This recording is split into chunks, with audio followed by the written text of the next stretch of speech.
I think the biggest thing is so much has changed since Black Sheep started till now, and this August will mark 10 years of Black Sheep, and I really wanted to highlight how much has changed and what our new mission is going forward.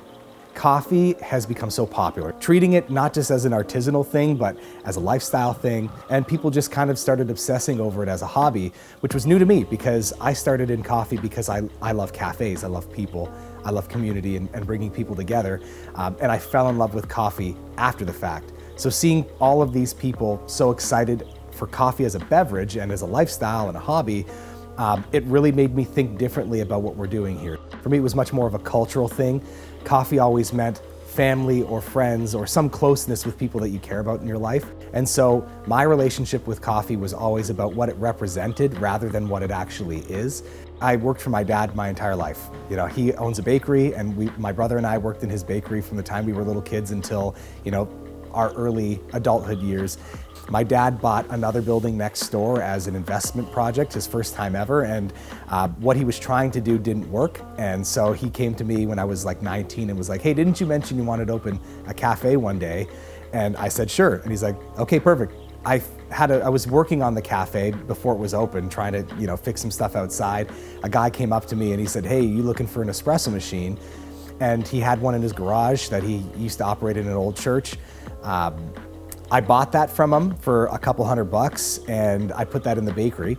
And so while I was working at the bakery, I would practice making espresso shots, trial and error, dialing in, milk frothing, latte art, stuff like that. And it just got to the point where I finally knew how to make a decent cup of coffee. Honestly, I'm grateful for the fact that we started before the boom. Of course, being first has its advantages, but it also has some disadvantages. And for us, I think the biggest thing is we opened before aesthetic coffee shops were a thing.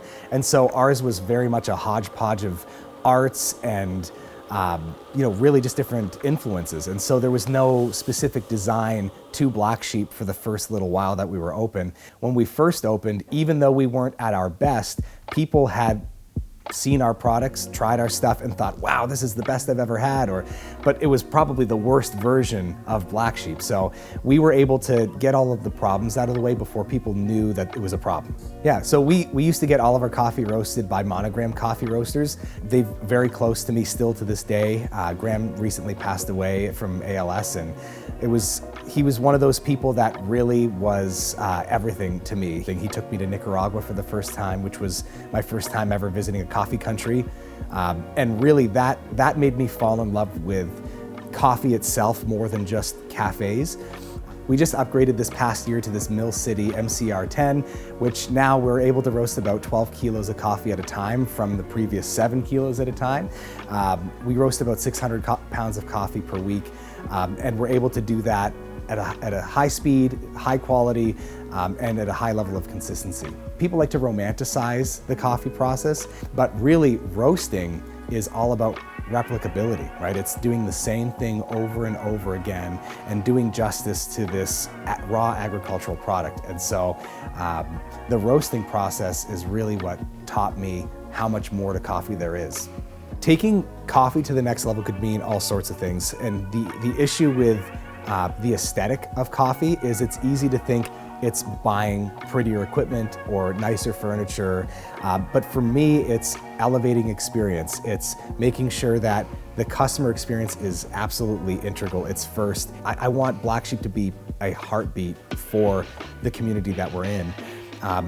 But when it comes to taking it to the next level for quality, that means restricting our products so that we're only serving the best of what we can do instead of having this huge, enormous menu to select from. What's amazing for me is that, growing up in my family's small business, I never envisioned a scenario where I would be continuing that chain. And so meeting my wife, Katie, the first year we opened Black Sheep, dating basically 9 months, 10 months later, and then married 5 years into that. Now having our own kids, our second kid was just born a few months ago. And it's just insane to think that together we've been able to build this family inside of this project where we met.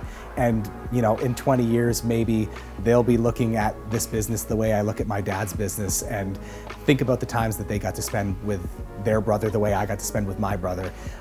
And I think it's just such a special thing to be able to do what I love with who I love in a place that I love. I want this to be a love letter to Niagara. 10 years I've been able to do exactly what I wanted to do, which is drink coffee and meet and talk to amazing people. And I am forever grateful for the love and support that we've had at Black Sheep.